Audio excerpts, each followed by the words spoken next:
മുൻ ജില്ലാ പഞ്ചായത്ത് പ്രസിഡന്റും കമ്മ്യൂണിസ്റ്റ് കർഷക പ്രസ്ഥാനങ്ങളുടെ അമരക്കാരനും മികച്ച സഹകാരിയുമായ ഏഴോത്തെ ഒ.വി. നാരായണൻ അന്തരിച്ചു. പരിയാരം മെഡിക്കൽ കോളേജിൽ വെച്ചായിരുന്നു അന്ത്യം.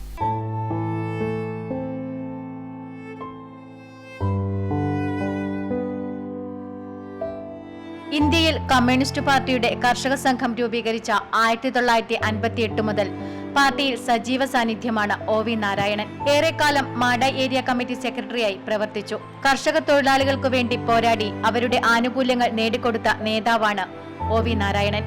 അടിയന്തരാവസ്ഥക്കാലത്ത് 6 മാസം ജയിൽവാസം അനുഭവിച്ചിരുന്നു. മികച്ച ജില്ലാ പഞ്ചായത്ത് പ്രസിഡന്റിനുള്ള അവാർഡ് എ.കെ. ആന്റണി മുഖ്യമന്ത്രിയായിരുന്നപ്പോൾ നേടിയെടുത്തത് അദ്ദേഹത്തിന്റെ ഭരണരംഗത്തെ മികവ് വിളിച്ചോതുന്നതായിരുന്നു. കർഷക സംഘം സംസ്ഥാന കമ്മിറ്റി അംഗം, ജില്ലാ പ്രസിഡന്റ് എന്നീ നിലകളിലും പ്രവർത്തിച്ചിരുന്നു.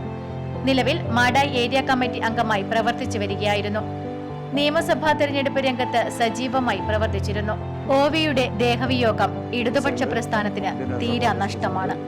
Network news, Pazhayangadi.